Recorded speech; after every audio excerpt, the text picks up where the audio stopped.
আসসালামু আলাইকুম এভরিওয়ান, সবাই কেমন আছেন? আশা করি সবাই অনেক অনেক ভালো আছেন। আমিও আপনাদের দোয়ায় আমার পরিবারকে নিয়ে অনেক অনেক ভালো আছি। আজকে অনেক দিন পরে আবার একটা ভিডিও নিয়ে চলে আসলাম। আজকের ভিডিওটা সকাল থেকে শুরু করেছি। সকালে একদম ভোরবেলা ঘুম থেকে উঠেছি। ঘুম থেকে উঠেই বারান্দায় চলে আসলাম, যদিও বারান্দা অনেকটা ঠান্ডা ছিল। আজকে হালকা হালকা রোদ উঠেছে, তারপরও দেখা যাচ্ছে অনেকটা ঠান্ডা।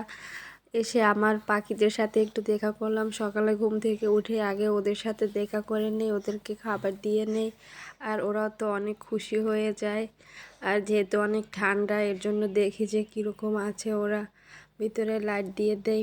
তারপরে চলে আসলাম কিচেনে। কালকে গরুর মাংস রান্না করেছিলাম, ওটা একটু ছিল, ওটাই গরম করে নিলাম। আর কালকে রুটি বানিয়েছিলাম, কিন্তু আপনাদের ভাইয়া নাস্তা না করে চলে গেছে, সেই রুটি ছিল ফ্রিজে, আর ওটাও আজকে গরম করে নিলাম যেহেতু আমি খাবো। আপনাদের ভাইয়া আজকেও বাইরে নাস্তা করবে, একদম সকালবেলা বাসা থেকে বের হয়ে গেছে, একটু তাড়াহুড়া ছিল, এর জন্য তাড়াতাড়ি বের হয়ে গেছে। নাস্তা শেষে ফ্রিজ থেকে মাংস বের করে নিলাম। যেহেতু শীতের দিন বরফটা ছুটতে অনেকটা সময় লেগে যায়, এর জন্য মাছ মাংস যেটাই রান্না করি না কেন ওটা একদম সকালবেলায় বের করে রাখি। বরফটা ছুটতে কিন্তু অনেক সময় লাগে, তাই আমি ভাবলাম তাড়াতাড়ি করে ভিজিয়ে রাখি। আর বক্সে যদিও বেশি একটা বরফ হয় না, তাও সময় লেগে যায়। আজকে এই ডাল দিয়ে গরুর মাংস দিয়ে রান্না করব, যদিও মাংস দিব না, হালকা মাংস আর কি হাড্ডি গুড্ডি দিয়ে রান্না করব, এই আর কি। এখানে মাংস ভিজিয়ে ভাবলাম ডালটাও সিদ্ধ করে নেই, কারণ একদম গ্যাস থাকে না, 10টার পরে তো গ্যাস থাকেই না, এর জন্য একটু তাড়াতাড়ি করে রান্না করে নেই।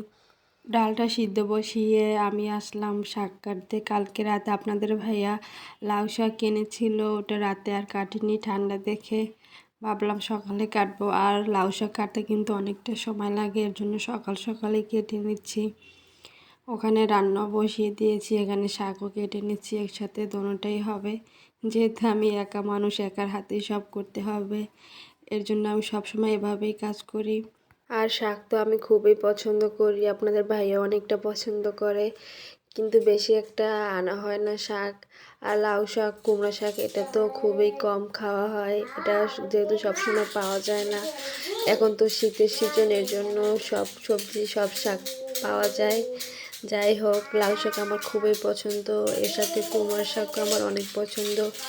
এখানে এক একটা শাক এনেছে, শাকগুলো কিন্তু খুবই সুন্দর ছিল, কিন্তু রাতে এনে রেখে দিয়েছিলাম, আর রাতের ভিতরে একটু শুকিয়ে গেছে। যাই হোক, এখন শাকগুলো আমি বেছে নিব। এদিকে আমার মেয়ে তো অনেক দুষ্টুমি করতেছে। আপনাদের ভাইয়া আবার লাল শাকটা অনেক পছন্দ করে, এর জন্য লাল শাকটা একটু মাঝে মাঝে আনে। আমি আবার লাল শাক অতটা পছন্দ করি না। এখানে শাকগুলো কিন্তু আমি দুইটা ভাগ করে নিয়েছি।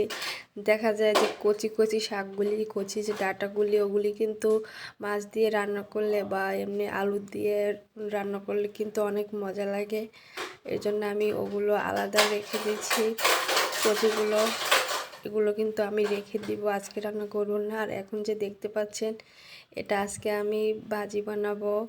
আর শাকের ভিতরে কিন্তু হালকা আলু আর হালকা শিম দিলে কিন্তু অনেকটা ভালো লাগে। আমি বেশিরভাগ সময় শাক রান্না করি বা ভাজি যেটাই করি না কেন, ওটার ভিতরে হালকা আলু দেই, আর শীতের দিনে তো শিমও দিয়ে থাকি। যে বড় বড় বিচি যে শিমগুলি, ওগুলো কিন্তু শাক দিয়ে ভাজি বানালে খুব ভালো লাগে। এখানে যে বেগুন কেটে নিচ্ছি, ওটা কিন্তু এই মাছ দিয়ে রান্না করব। এখানে পাঙ্গাস মাছ নিয়েছি, আর আমার মেয়ের জন্য 2 পিস শিং মাছ নিয়েছি, এটাও খাবে শিং মাছটা। আর ও তো ডাল খেতে পারবে না, শাকও খেতে পারবে না, এর জন্য ওর জন্য মাছ রান্না করছি, যদিও ও একা খাবে না, আমরাও খাবো। এখানে আমি ডালটা রান্না শুরু করে দিয়েছি।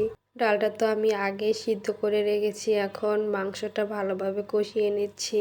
আমার এই ডালগুলি অনেক ভালো লাগে, আমি মাঝে মাঝে এটা রান্না করে খাই, কিন্তু আপনাদের ভাই একদমই পছন্দ করে না, তার আবার গ্যাস্ট্রিকের সমস্যা, আর এই ডালে কিন্তু অনেকটা গ্যাস্ট্রিক হয়, এর জন্য সে এটা বেশি পছন্দ করে না। আর তার অতিরিক্ত গ্যাসের সমস্যা, এর কারণে সে একটু এইসব খাবার কমই খায়। এদিকে তো আমাদের এইখানে প্রায় 1 মাস যাবৎ গ্যাসে অনেক সমস্যা হয়, রান্না করতে খুবই কষ্ট হয়, একদম হালকা গ্যাস আছে, যাই হোক, আমাদের তো রান্না করে খেতেই হবে। যেহেতু বাসায় ছোট বাচ্চা আছে, রান্না তো করতেই হবে। আমরা না হয় একবেলা না খেয়ে থাকতে পারবো, কিন্তু বাচ্চাদের তো খাওয়াতেই হবে, আর ওদের জন্য তো রান্না করতেই হবে। আস্তে আস্তে করে রান্না করি। সেই সকালে কিন্তু রান্না বসিয়েছি, এখন পর্যন্ত হয়নি। মানে অনেকটা সময় লাগে রান্না করতে, গ্যাস না থাকলে তো এরকমটাই হয়। যাই হোক, রান্নাবান্না শেষ করে গোসল দিয়ে মেয়েকে গোসল করিয়ে ছাদে আসলাম একটু রোদে। আমার মেয়ে তো ছাদে আসলে অনেকটাই খুশি হয়ে যায়, আরও অনেকটা ছোটাছুটি করে। ছাদে আসলে কিন্তু আমারও অনেকটা ভালো লাগে। আর শীতের সময় কিন্তু সবাই গোসলের পরে একটু ছাদে আসে। ছাদে কিন্তু এক সাইড পুরা ছায়া পড়ে গেছে, আর এক সাইডে রোদ আছে হালকা পরিমাণের। আমার মেয়ে দৌড়াদৌড়ি করতে করতে পড়ে গেছে, অনেকটা ব্যথাও লেগেছে। যাই হোক, আজকে এ পর্যন্তই, অনেক কথা বলে ফেললাম। আর আমার ভিডিওটি যারা সম্পূর্ণ দেখেছেন অবশ্যই আমার ভিডিওটিতে লাইক করে দিবেন আর কমেন্ট করে দিবেন। আজকে এই পর্যন্তই। সবাই ভালো থাকবেন, সুস্থ থাকবেন, আর আমার মেয়ের জন্য সবাই দোয়া করবেন। আল্লাহ হাফেজ। আসসালামু আলাইকুম।